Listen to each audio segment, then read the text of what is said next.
우리는 이제 오늘부터 시작해서 4주간 동안에 우리가 믿는 예수님이 누구신지, 또 왜 우리가 복음을 전해야 되는지, 이것에 대하여서 하나님의 말씀을 같이 나누고자 합니다. 여러분, 왜 우리가 복음을 전해야 될까요? 자녀들에게, 또 이웃에게, 그리고 땅끝까지, 열방에 왜 우리들이 복음을 전해야 되는가라고 하는 겁니다. 복음이라고 하는 단어는 굿뉴스입니다. 좋은 소식, 복된 소식이라고 하는 그런 뜻입니다. 그렇다면 무엇이 좋은 소식이고 무엇이 복된 소식인가, 이것을 우리가 먼저 확실하게 알아야 됩니다. 그랬을 때 성경은 우리들에게 복음이라고 하는 것을 아주 간략하게 정리를 해주고 있습니다. 로마서 1장 2절부터 4절입니다. 1장 2절부터 4절에 보시면 이 복음은 하나님이 약속하신 것이라, 이렇게 되어 있습니다. 이 기쁜 소식이라고 하는 것은 하나님이 약속하신 것이라는 거예요. 그런데 그 약속의 내용이 뭐냐? 4절에 보시면은 4절의 맨 끝에 곧 우리 주 예수 그리스도시니라, 이렇게 되어 있습니다. 그러니까 복음이 뭐냐? 바로 예수 그리스도. 기쁜 소식이 뭐냐? 예수 그리스도라고 오늘 성경은 우리들에게 확실하게, 그냥 아주 짧게 그러나 명확하게 가르쳐 주고 있다라고 하는 겁니다. 그렇다면 왜 예수 그리스도가 기쁜 소식일까? 라고 하는 겁니다. 그 이유는 예수 그리스도가 여러분 우리들의 삶에 선한 목자가 되시기 때문인 것입니다. 선한 목자라는 것, 참 좋은 그런 표현이죠. 참 좋은 우리들의 삶의 인도자요. 목자라고 하는 것이 양을 지켜준다라고 하는 분 아닙니까? 주님이 그 좋은 소식인 이유는 우리들의 삶을 지켜주시고 우리들의 삶을 인도해 주시고 양들의 문제를 해결해 주는 것이 목자인 것처럼 우리들의 문제를 해결해 주시는 분이시기에 바로 예수님이 기쁜 소식이라는 거예요. 그뿐만이 아니라 그 양들에게 아주 맛있는 꼴들을 이제 먹여주는 분이 목자 아닙니까? 그런 것처럼 예수님이 오늘 우리들의 삶을 풍성한 삶으로 이끄시는 목자이시기 때문에 오늘 그 예수님이 기쁜 소식, 복음이고, 그리고 오늘 우리가 그 예수님을 그래서 기뻐하고 예배를 올려드리는 것일 뿐만 아니라 많은 사람들에게 문제를 가지고 있는 사람들, 그들에게도 문제 해결자가 필요한 겁니다. 그들에게도 여러분 오늘 치유자가 필요한 거예요. 그들에게도 삶을 풍성케 하시는 분이 필요하기 때문에 우리가 이 복음을 전하는 것이라고 하는 겁니다. 그러기에 오늘 저와 여러분에게 내가 예배하는 그 예수님이 누구신지, 바로 선한 목자, 나의 삶의 인도자, 문제의 해결자, 그리고 나의 치료자, 그리고 내 삶을 부욕케 하시는 그분임을 여러분 정확하게 알고 예배를 드리되 여러분 기쁨으로 드리게 되시기를 주님의 이름으로 축원합니다. 또한 복음을 전하되 왜 우리가 복음을 전하는지 확실한 이유, 저들에게 반드시 예수님이 필요하기 때문에 우리가 복음을 전하는 것임을 기억하시면서 우리만 잘 살지 마시고 다른 사람도 잘 살게 하시는 복의 통로가 되시기를 주님의 이름으로 축원합니다. 지난번 6월 29일부터 7월 3일까지 이제 우리 교회에서 몽골에 단기 선교를 다녀왔습니다. 칭클테 교회는 그곳에서 이제 개척을 한 교회인데 20주년을 맞이했고요.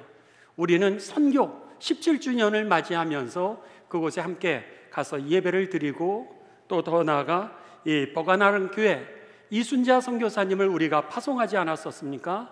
그랬는데 이순자 선교사님이 섬기시는 그 교회와 거기에 그 현지인 감리교 신학교를 갖다가 방문해서 함께 섬겼습니다. 근데 몽골이라고 하는 지역이요, 고비라고 하는 남쪽에는 사막으로 되어 있습니다. 그런데 동편은 어떤 모습으로 되어 있냐면 마치 한라산의 구릉처럼 그렇게 아주 예쁜 언덕으로 되어 있었습니다. 한번 여러분 이렇게 화면에 나오시는 것처럼 이것이 몽골의 그 수도 울란바토르가 있는 동쪽에 있는 초원지대입니다. 근데 동쪽으로 가면 갈수록 계속해서 이런 구릉산지가 계속되어 있는데 얼마나 아름다운지 모릅니다. 저 사진에 보시면은 가운데 조그마한 하얀 게 보이시는지 모르겠습니다. 그게 양들입니다. 한번 화면을 클로즈업을 해봤습니다. 이것이 바로 그 양들이 거기에서 이제 풀을 뜯고 있는 거예요. 광활한 그런 언덕의 목초지에서 그들이 이제 이 풀을 뜯고 있는 겁니다. 그런데 저곳에 이제 양들이 있고, 오늘 예수님께서 뭐라 그러시냐면 저 양들의 바로 내가 목자야, 이렇게 말씀을 하시는 겁니다. 다음 화면입니다. 이 양들의 모습을 보십시오. 이 양들이 이렇게 우리들이 볼 때는 참 예쁘고 그리고 아름답습니다. 그런데 이 양들의 특성을 보면은 무엇보다도 시력이 약하다라고 하는 겁니다. 그래서 저렇게 광활한 그런 목초지에서 양들이 걸어가는데 여러분, 어디로 가야 우리인지 그들이 알지 못한다라고 하는 거죠. 그리고 시력이 나쁘다 보니까는 앞에만 쳐다보고 가다가 어느 순간인가 저들이 낭떠러지를 만나면 그냥 떨어지는 겁니다. 그런데다가 멀리를 보지 못하니까 멀리서 이제 그 맹수가, 일이라든지 늑대가 올 때 그것을 감지를 못한다라고 하는 거예요. 보지를 못하니까. 아주 근시한 적이라고 하는 겁니다. 두 번째로, 저기에 양을 보시면 저렇게 통통합니다. 그런데 다리는 굉장히 얇습니다. 그러다 보니까 양이요, 넘어지면은 스스로 일어나지를 못한다는 거예요. 그래서 버둥버둥거리는 동안에 그 주인이 그를 들어가지고 일으켜주지 않으면 양 스스로 일어나지 못하는 것이 바로 이 양의 특성이라고 하는 거예요. 그러니까 멀리서 일이라든지 늑대가 이렇게 와서 이들이 위험하다 이렇게 느끼는 순간에 막 서로 밀면서 도망가려고 할 때 그냥 넘어지는 겁니다. 넘어지면 일어나질 못하니까 그냥 늑대나 이리가 천천히 걸어와도 그 넘어져서 도망가지 못하는 그 양들을 다 잡아먹을 수 있는, 잡아먹히게 되는 그 상태가 바로 양의 현실이라고 하는 겁니다. 그뿐만 아니라 이 양들이요, 어린아이들을 데려가면 야 이쁘다, 너무 깨끗하네. 그런데 양을 길러본 사람들의 얘기는 전혀 그렇지 않습니다. 양이 하얀 털을 가지고 있지만 금방 더러워진다는 거예요. 뿐만 아니라 그 몸에서 아주 역겨운 양의 냄새가 난다고 합니다. 그래서 중동에 있는 목자들은요, 늘 올리브유를 가지고 다니면서 그 올리브유로 더러워지는 양털을 갖다가 깨끗하게 닦아주고, 그리고 그 몸에서 나는 악취를 없애고 올리브 향에 그 향기가 나도록 그렇게 닦아줘야지만 이 양이 그렇게 예쁘고 우리들이 생각하는 향기가 난다라고 하는 겁니다. 그렇지 않으면 양이 존재적으로 이미 더러워지게 되어 있고, 그리고 악취가 나는 것이 지금 양의 모습이라고 하는 거죠. 자, 저 양들을, 그 다음에는 양의 우리입니다. 다음 화면을 보시면은 저들을 이제 이 목자가 보질 잘 못하니까, 멀리 원거리를 보지 못하니까 목자가 저들을 인도해 가지고 저렇게 돌로 만든 돌담과 같은 울타리에다가 데리고 가는 겁니다. 돌담이 용이치 않을 경우는 나무 조각으로, 이제 나뭇가지로 그것을 만들어 가지고 이제 울타리를 만들고, 그리고 나서 저기에 보시는 것처럼 목자가 저 문에서 자는 겁니다. 문에서 자면서 낮에는 덥고 밤에는 얼마나 춥겠습니까?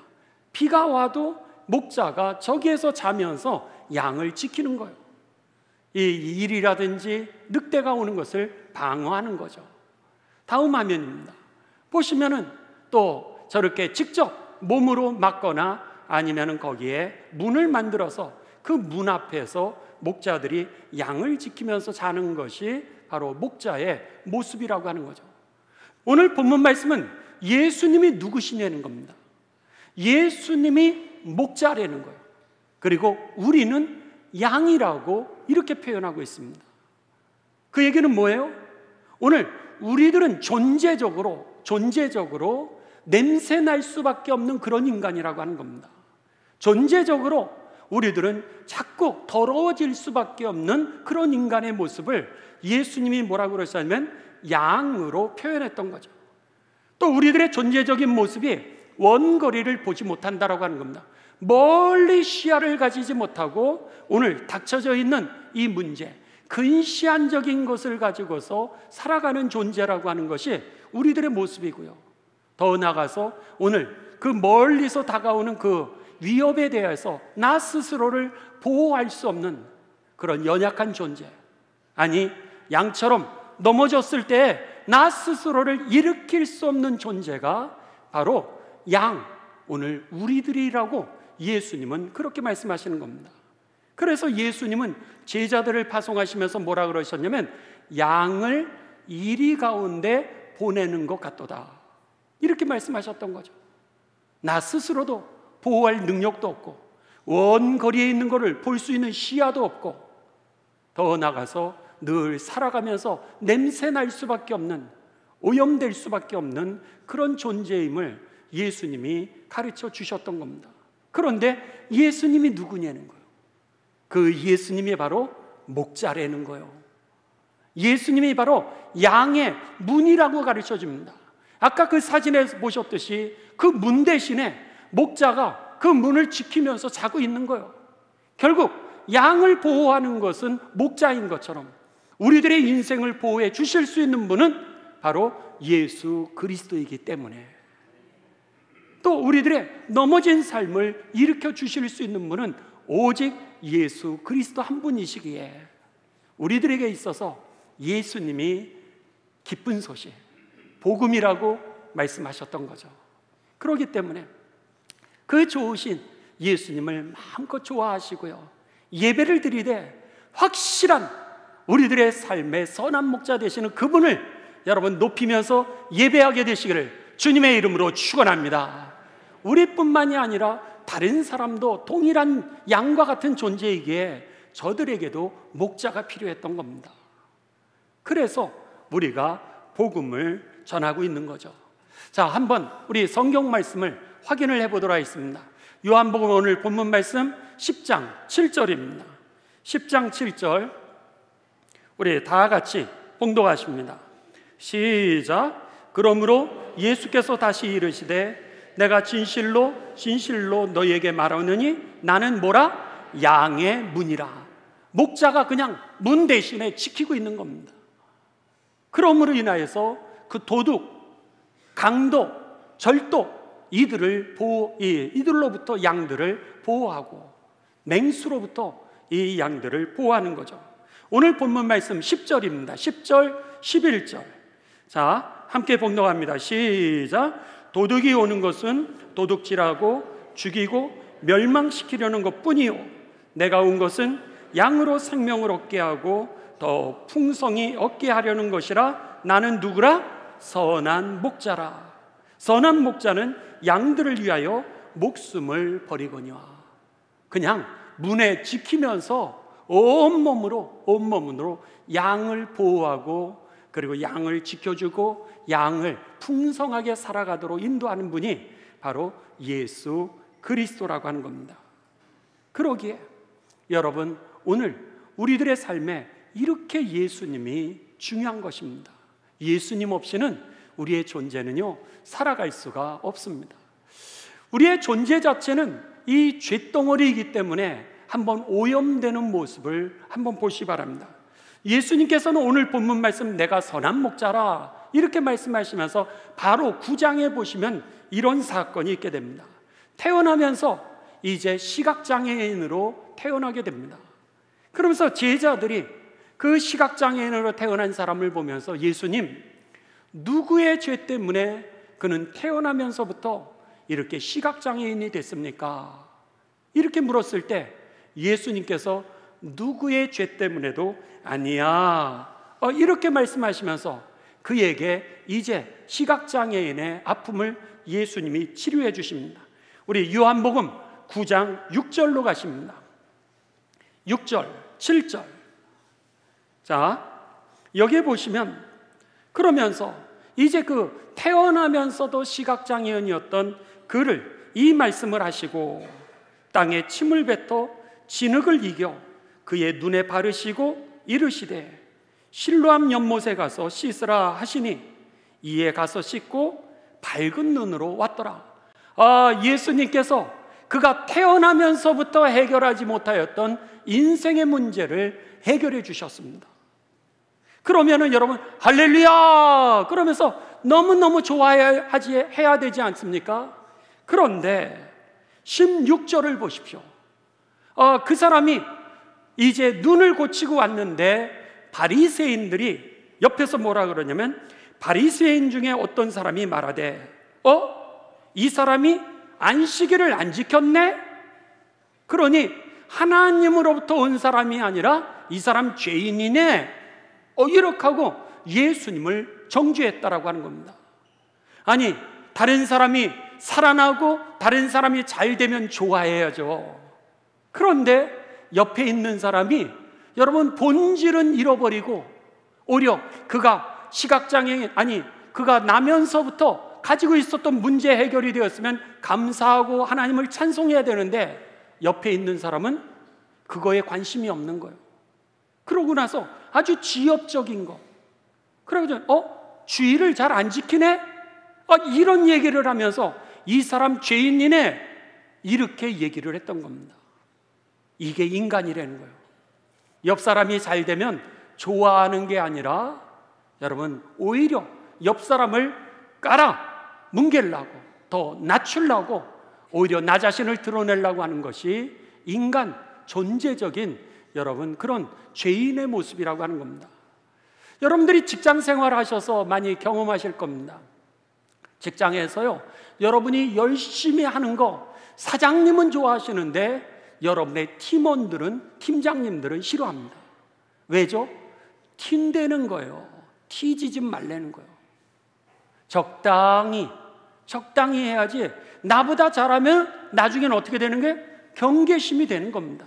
진급을 할까봐, 아니 내가 도태될까봐, 이것 때문에 열심히 하면 그 사람을 갖다가 칭찬해주고 격려해야 되는데 인간의 본성이라고 하는 것이요, 오히려 그 사람을 갖다가 어떻게 해서든지 낮추려고 이 빗대어서 혹은 돌려서 그 사람을 갖다가 비방하는 적도 얼마나 많은지 모릅니다.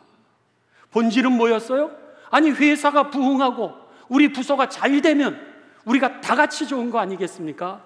거기에는 관심이 없는 게 인간이라는 거예요. 양이 오늘 존재적으로 이미 하얀 털을 갖고 있는데도 불구하고 이 먼지가 때가 묻게 돼 있고 그리고 냄새가 나는 겁니다. 그뿐 아니라 요한복음 5장에 가면은요 38년 동안 이제 고통 가운데 살아가고 있었던 환자가 있었습니다. 예수님이 베데스다 연못에 가셨더니 보니까 38년 동안 누워서 고생을 하고 있는 거예요. 그래서 예수님이 그에게 물었습니다. 네가 병이 낫고자 하느냐? 네, 제가 낫기를 원합니다. 그러자 예수님이 뭐라 하시면 네 자리를 들고 걸어가라, 이렇게 말씀하시는 거예요. 말도 안 되는 얘기인데 예수님이 그에게 축복을 해주시면서 그가 38년 동안 일어나 해결하지 못하였던 이 문제를 예수님이 해결해 주셨습니다. 그러면 여러분 할렐루야 그러면서 모든 사람들이 박수를 쳐줘야 되는 게 맞았습니다. 그런데 놀랍게도요, 여러분 그 주변에 있는 사람들이 그것을 좋아하지 않게 됩니다. 그러면서 더 나가서 이제 8절입니다. 요한복음 5장 8절에 보면은 주변에 있는 사람들이 이렇게 반응을 하게 됩니다. 8절, 예수께서 이르시되 일어나 네 자리를 들고 걸어가라 하시니 그 사람이 곧 나아서 자리를 들고 걸어가니라. 이날은 안식일이니 유대인들이 병 나은 사람에게 이르되 안식일인데 네가 자리를 들고 가는 것이 옳지 아니하니라. 여러분 무슨 얘기예요? 지금 38년 동안 문제가 해결되지 않았던 이 사람에게 오늘 일어나서 걸을 수 있으면 박수치고 축복해 줘야 되는데, 다른 사람들은 뭐라 그러냐면, 야, 너가 안식일에 일하지 말라고 하나님의 말씀은 그렇게 기록되어 있는데 안식일에 걸어가? 너 잘못된 거야, 이러면서 오히려 축복을 받아야 되는 사람, 그를 갖다가 책망을 하고 있는 겁니다. 그를 혼내주고 있는 거예요. 예수님이 사람을 살려주셨습니다. 그러면 예수님 잘했다고 박수를 쳐줘야 되는 거 아니겠어요? 그런데 16절, 요한복음 5장 16절에 보면은, 그러므로 안식일에 이러한 일을 행하신다 하여 유대인들이 예수를 박해하게 된지라. 여러분, 이런 법이 어디 있습니까? 옳고 좋은 일을 했는데 오히려 그때부터 여러분 잘못됐다 그러고, 그리고 나서 박해를 시작해서 결국은 나중에 예수님을 죽이려고 했던 것이 유대인들이었다라고 하는 거죠. 이게 여러분 인간이라고 하는 겁니다. 오늘 우리들이 어떤 모습인지 우리가 존재적으로 나를 알 때에, 우리가 사람을 이해할 때 사람을 믿다가 실망하지 않게 될 줄을 믿습니다. 여러분, 그게 나예요. 다른 사람 잘 되는 거 보면서도 마음 아픈 게 나고, 다른 사람 칭찬해 주기보다는 오히려 다른 사람을 자꾸 낮추고 싶어 하는 게 우리들의 존재적인 모습, 양의 모습이었다라고 하는 겁니다. 가만히 있어도 냄새 나는 거예요. 그러기에 오늘 우리에게 목자가 없다면 우리들의 이 냄새 나는 거, 더러워지는 육신, 누가 깨끗하게 만들어주고 향기 나는 삶으로 바꿔줄 수 있겠습니까? 오직 예수 그리스도가 우리하고 함께 계실 때 우리가 변화되게 될 줄을 믿습니다. 그래서 예수님이 필요한 거예요. 왜 복음을 전해야 되느냐? 다른 사람도 마찬가지입니다.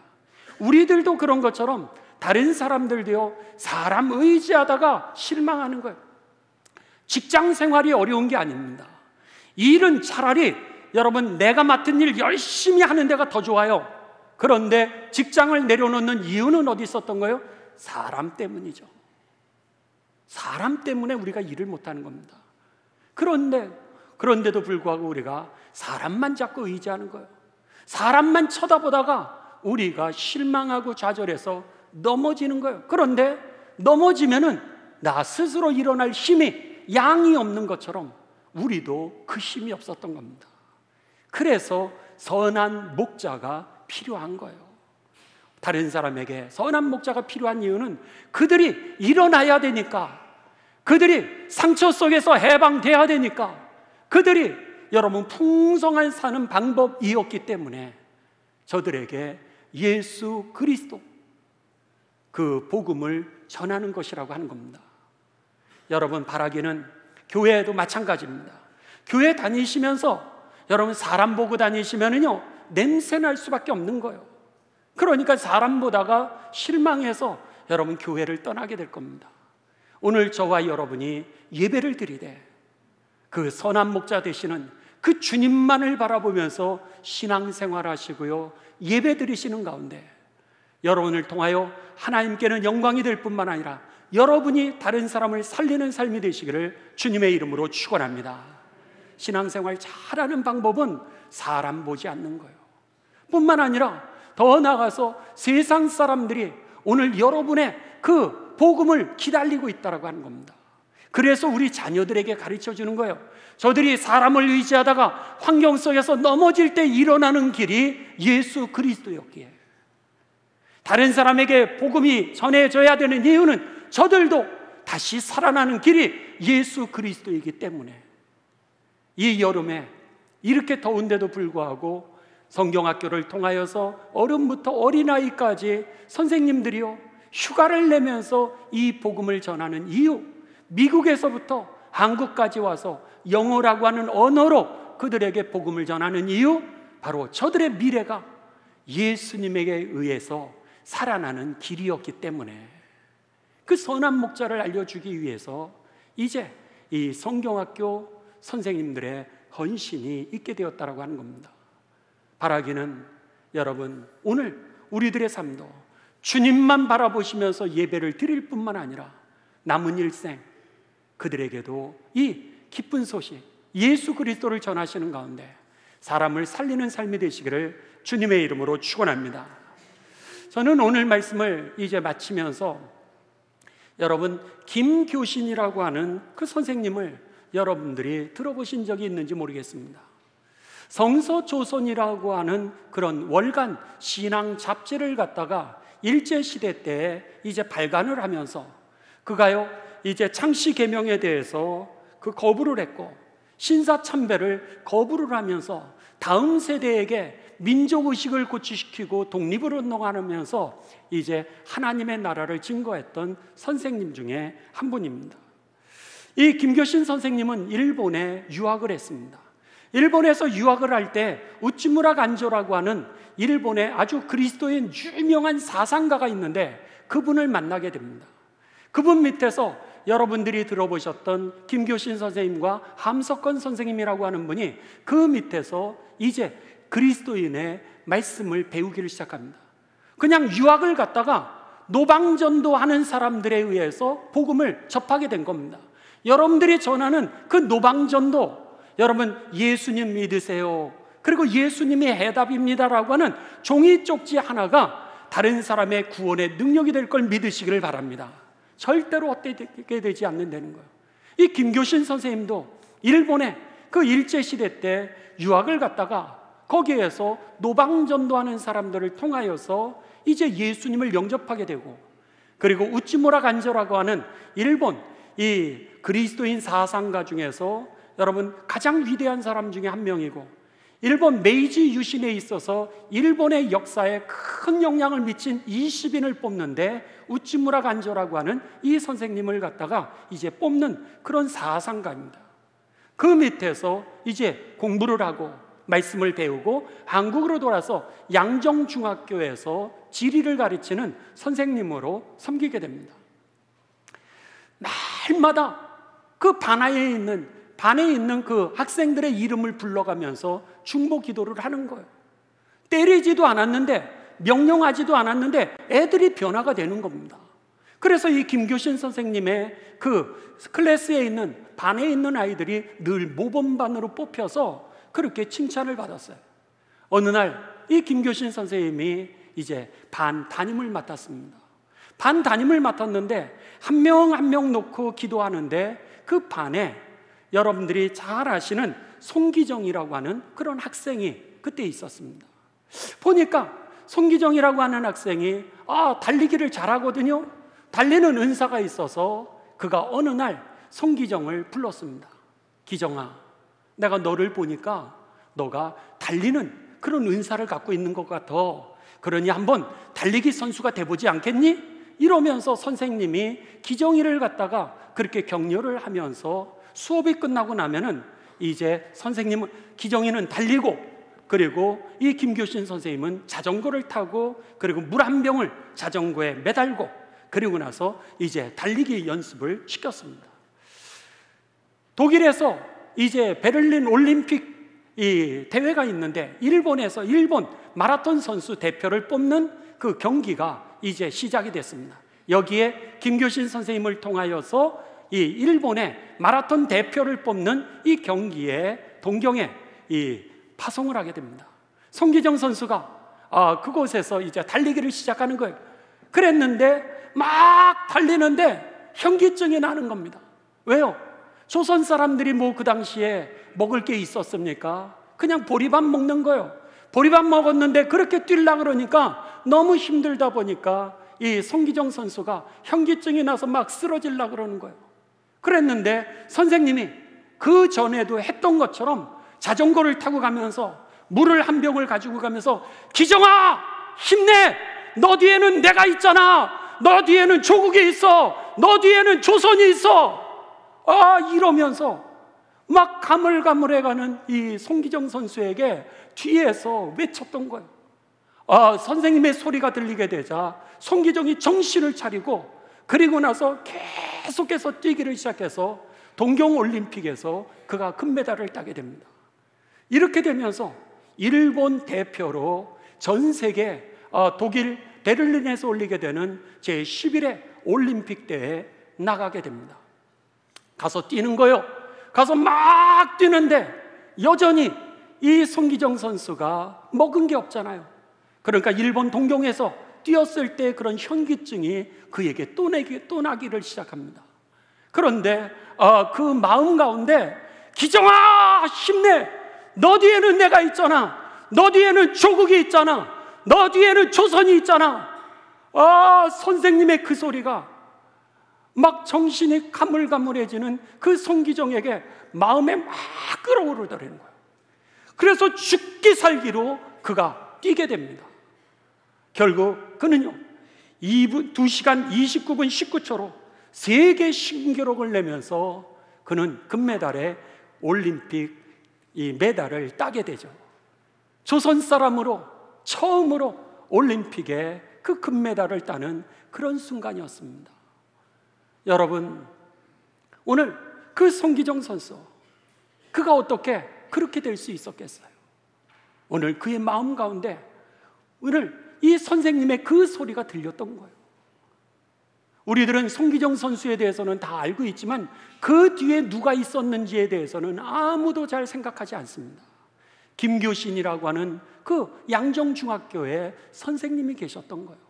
그 선생님으로 인하여서 기정이가 그렇게 대한민국의 대표가 되었죠. 그러면서 송기정 선수의 달리는 모습을 한번 보시죠. 이제 송기정 선수의 그 사진 다음 화면에 보시면 뜁니다. 그리고 나서 그가 월계관을 받게 되었을 때 그가요 그 월계관을 받아가지고 어디다 하면 가슴에 일장기를 달고 있었는데 그 일장기를 이 월계수 나무로 가리우게 됩니다. 조선인이 이러는 거예요. 민족의 대표로 내가 뛰어서 이겼다는 거예요. 그러면서 그는 이 월계관 나무로 자기의 가슴에 있는 일장기를 가리우고서 그리고 메달을 수여하게 됩니다. 그렇습니다.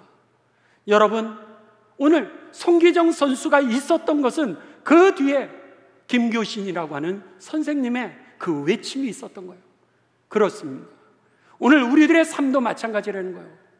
하나님께서 우리들의 뒤에서 이규야 힘내, 내가 그 뒤에 있잖아, 하나님 우리에게 부르시는 거예요. 그리고 너 뒤에 하나님의 나라가 있잖아, 너 뒤에 하나님의 면류관이 있잖아. 하나님이 그렇게 말씀하셨을 때 여러분, 때로는 쓰러질 때 있죠. 때로는 지칠 때도 있고, 때로는 상처 입을 때도 있고, 양처럼 더러운 내가 날 때도 있는데 그 하나님의 음성이 우리를 붙들어 주심으로 인해서 우리가 다시 일어나 승리하게 될 줄을 믿습니다. 선한 목자가 그래서 필요한 거예요. 그 송기정이 있기까지 김교신 선생님 믿음이 있었던 것처럼 오늘 내가 일어나는 길은 내 스스로의 힘이 아니라 하나님이 함께 계셔야 되기 때문에 선한 목자가 함께 있어야 내가 살기 때문에 오늘 우리들이 복음을 전하는 이유가 있었다라고 하는 겁니다. 바라기는 저와 여러분의 그 믿는 그 예수님이 내 삶을 뒤에서 붙들어 주셨고 내 삶을 향하여서 외치시면서 하나님의 나라를 봐, 너 뒤에 내가 있으니 염려하지 마, 이 소리가 저와 여러분에게 들려주셔서 오늘 송기정이 승리했던 것처럼 저와 여러분도 승리하시고 그분을 마음껏 좋아하시고 그 축복을 나누시는 복의 근원이 되시기를 주님의 이름으로 축원합니다.